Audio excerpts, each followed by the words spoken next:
Bismillahirrahmanirrahim. Assalamualaikum warahmatullahi wabarakatuh. Kembali kita membaca hadis Bustanul Arifin del Imam Nawawi dalam judul Al-Hubbu wal Iman, cinta dan keimanan. Jadi ada hubungan cinta dengan iman.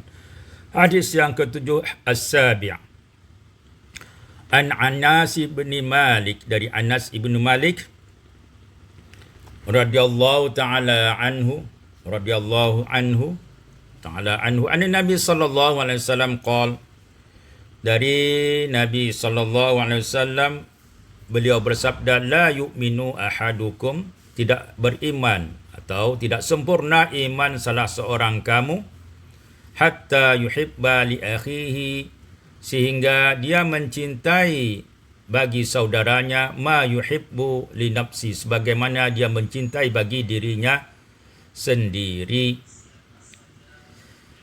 Jadi hadis ini mengajarkan kita untuk saling mencintai saudara kita sendiri, keluarga kita, apalagi anak isteri kita, kerabat kita, lebih kita cintai sebagaimana kita mencintai dirinya kita sendiri. Kita cinta pada diri kita, bagaimana cintanya, begitu juga cinta kita terhadap saudara kita, isteri kita, suami kita, anak dan isteri dan kerabat kita, sesama Muslim.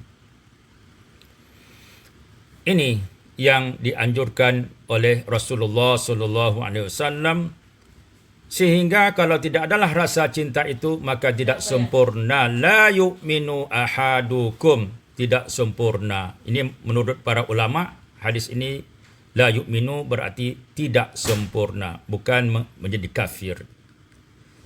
Ya, tetapi hasil dari perpecahan karena tidak cinta itu, maka bisa sebagaimana yang disebutkan di dalam syarah hadis ini dalam kitab Bustanul Arifin, itu dikatakan bahwa wa innal muslimina fi masabati jasadin wahid, bahwa kaum muslimin itu, sesama muslim itu, posisinya, kedudukannya seperti satu tubuh.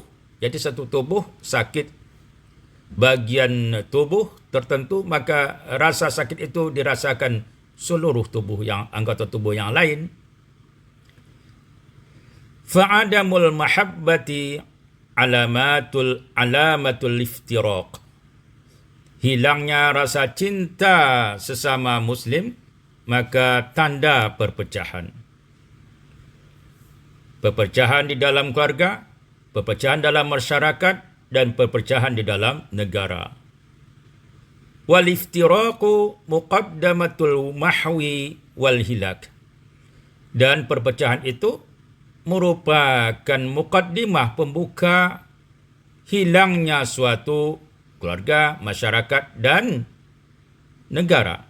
Wal hilak, dan hancurnya. Begitulah akibat dari perpecahan yang merupakan hasil atau proses dari tidak adanya saling mencintai sesama kita, sesama muslim. Faka'annahu arada mahwad din, seakan-akan orang yang tidak merasa cinta itu ingin menghancurkan agama karena perpecahan tadi. Bi'adami mahabbatihi li akhihi, karena dia tidak mencintai saudaranya. Jadi tidak mencintai saudaranya menyebabkan perpecahan, dan perpecahan itu menyebabkan kehilangan atau celaka suatu kelompok. Maka apalagi dalam satu agama lebih besar lagi, ya, maka wa hadza yunafil imana qat'an. Nah, perbuatan ini dampaknya, ya, menafikan iman secara pasti. Nauzubillah. Jadi walaupun demikian, para ulama menafsirkan bahwa tidak sempurna iman seseorang. Begitulah pentingnya kita saling cinta, mencintai sesama kita di antara umat Islam, apalagi kita dalam satu kerabat dan kekeluargaan.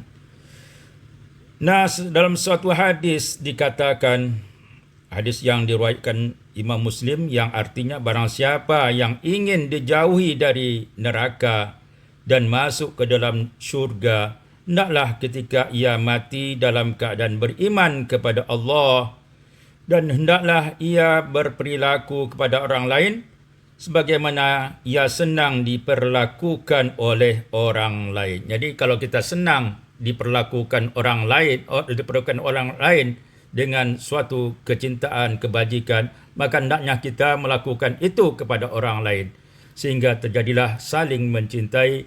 Dengan saling mencintai, maka datanglah keberkahan dan kekuatan dalam diri kita, keluarga kita, masyarakat kita dan negara kita, insya-Allah menjadi kokoh dan menjadi diberkati dan dirahmati dan selamat dunia dan akhirat. Wallahu a'lam bissawab.